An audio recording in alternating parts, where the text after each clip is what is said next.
On this episode of China Uncensored, it's a trap!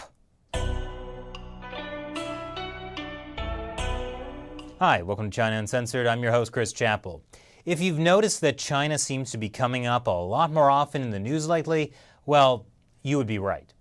Chinese officials are eager to make China a superpower, and they're doing it with the help of an ancient Chinese Communist Party secret. Lots and lots of money. Yes, money. The key to a successful communist regime.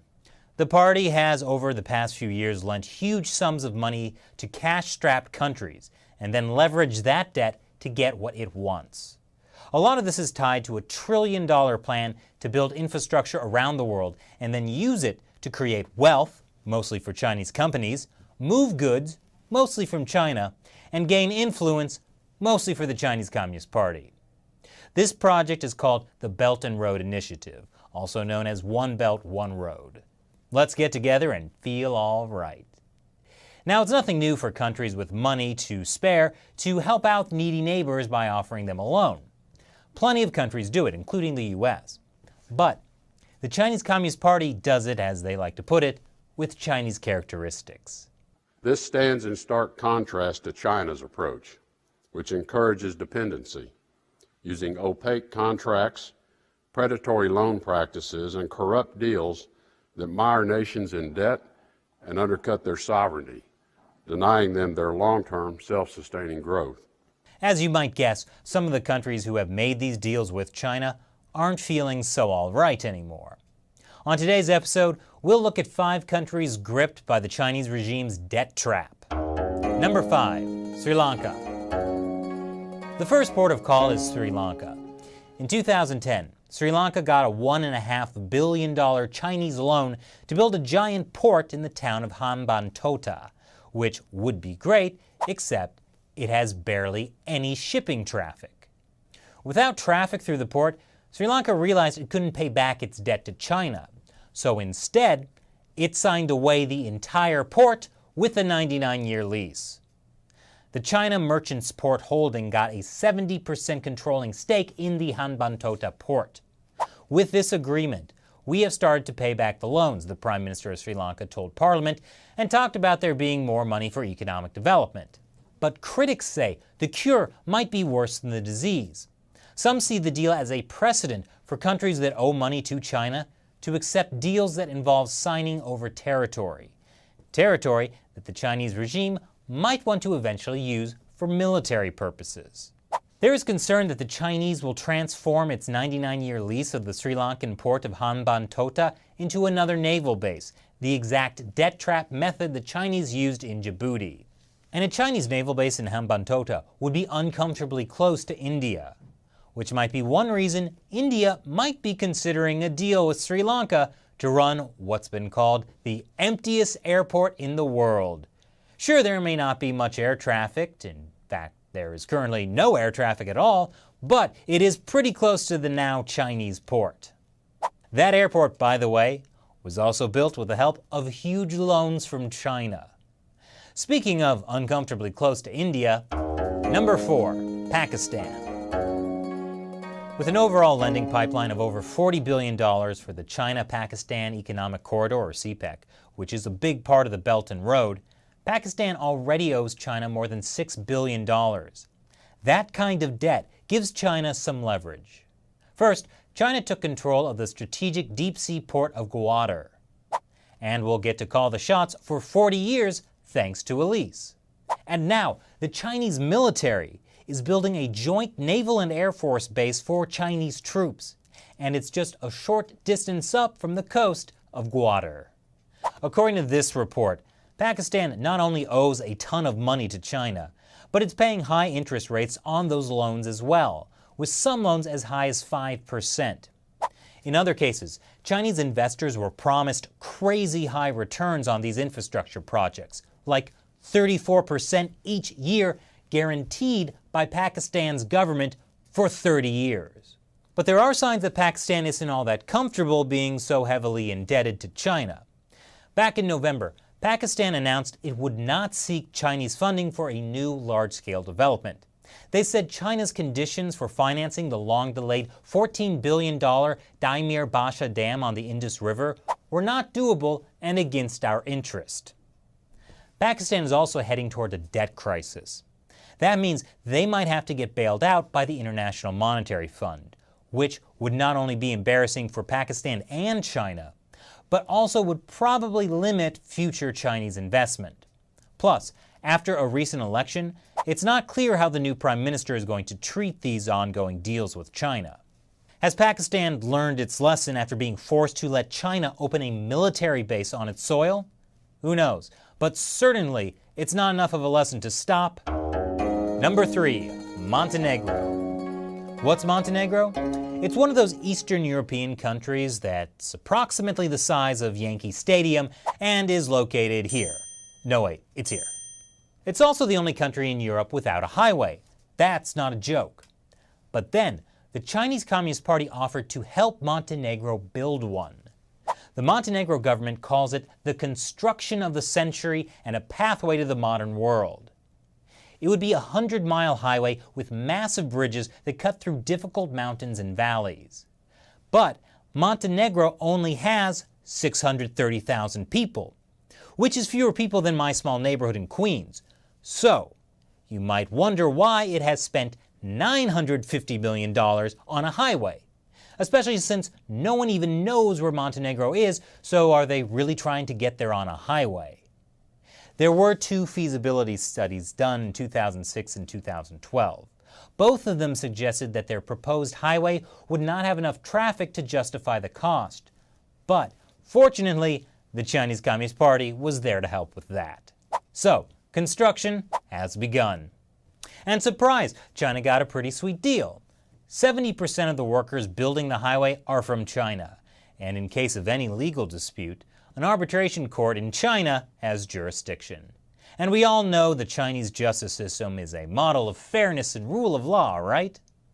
A European Union official who asked to remain anonymous is a little less enthusiastic, saying that Montenegro has run out of money. They have strangled themselves, and for the time being, this is a highway to nowhere, the official says. Highway to the nowhere zone doesn't sound as cool, does it? What's worse, the road is only partly done.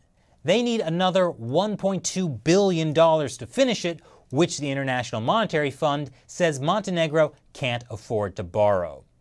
With a debt-to-GDP ratio expected to soon hit 80%, Montenegro's government has already had to raise taxes, freeze public sector wages, and cut social spending.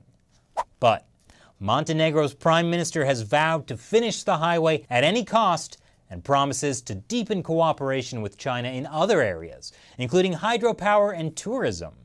And that's exactly the kind of commitment Chinese officials want. Number 2, the Maldives. The Maldives, a tropical paradise located in... Okay, I had to look this one up too. It's here, in the Indian Ocean. Gorgeous weather, secluded beaches, and what's this? The Chinese-Maldives Friendship Bridge? It's a $225 million bridge that's funded mainly through a grant and loan from, you guessed it, China. The loan is the tough part. With the funding of this bridge, it puts the Maldives' debt-to-GDP ratio at nearly 100%, meaning it owes as much in debt as its entire economy generates in 1 year. Sounds kind of like my student loan debt. And take it from me, that's not healthy. But the Maldives is already dealing with being swallowed up by rising sea levels and could be underwater in 60 years. So really, does it matter if they're also financially underwater from debt to China? They're like, yeah, China, why don't you try to collect your money from the ocean? Well, the problem, of course, is that before the Maldives becomes the next Atlantis, the Chinese Communist Party could still force them to, say, give up land for a Chinese military base, which would just so happen to be in an excellent strategic location near India. But don't worry, the Chinese ambassador said in a recent speech that Chinese investment in the Maldives are totally normal, and that the allegations of land grabbing and debt trap are totally groundless. Not that anyone asked, but it's better to get ahead of these things, sometimes. Number 1, Djibouti. If you don't know where Djibouti is, you've got a problem. Because I've talked about it so many times on China Uncensored. The African country of Djibouti is home to China's first, but definitely not last, overseas military base. Also, it's just a few miles down the road from an American military base, giving rise to a shocking incident where Chinese personnel allegedly pointed lasers at U.S. pilots. Well, the joke's on them, because the U.S. military has already stopped using cats as pilots. But childish laser games are the least of America's worries. The Washington Post recently asked, can the Trump administration stop China from taking over a key African port? Why would it want to? Well, ever since the government of Djibouti seized control of the Darala container terminal from a Dubai-based company in February, there have been reports that it plans to strike a deal with a Chinese state-controlled firm to run the facility. And it just so happens that the port is the main access point for American, French, Italian, and Japanese bases in Djibouti, and is critical to launching anti-terrorism missions in parts of Africa and the Middle East. The U.S. military is now warning that if a Chinese state-run company gains control of the port, U.S. national security interests will be put at risk. Meanwhile, officials warn that Djibouti has been growing closer to and is increasingly indebted to the Chinese government. If only someone could shine a light on this problem, some kind of bright, single-color beam of light. So what do you think about the debt trap some countries have fallen into with China? Leave your comments below. And before you go, it's time to answer a question from a fan who supports China Uncensored on the crowdfunding website Patreon. David Michael White asks, Chris, which flavor of tea would you highly recommend for others to taste? This is probably the most important question I've ever answered on the show. I take tea very seriously. Years before I started China Uncensored, I worked at a Chinese tea house, so I know a thing or two. First of all, if you ever see some kind of blended tea like strawberry samurai green tea matcha latte, run the other way. Get some high-quality loose-leaf tea and learn how to brew it. Boiling water and green tea do not mix. Start with some cheaper teas to develop your palate and gradually work your way up to more expensive teas. My favorite type is Phoenix Oolong teas, and my personal favorite Phoenix Oolong tea is one called Xiang, which means the fragrance of duck poop, to use the more polite translation. The story goes, the tea got that name because it was so good, locals didn't want to share it with outsiders, so they gave it a less than appealing name. And that's the lesson. Jealously hoard your tea. Tea's no joke. Thanks for the question. And remember, China Uncensored is supported by viewers like you. So I'd like to ask you, if you can, please support the show on the crowdfunding website Patreon with $1 or more per episode. Link is below. As a way of saying thanks, you can submit questions you have for me and I'll answer them at the end of each episode. Thanks for watching this episode of China Uncensored. Once again, I'm your host, Chris Chappell. See you next time. Have you been watching China Uncensored religiously for years because it's the best and greatest source for China-related infotainment? Of course you have. So support us where it counts. Contribute $1 or more per episode by clicking this orange button. We have a crowdfunding website called Patreon, where you can get cool rewards. Click now.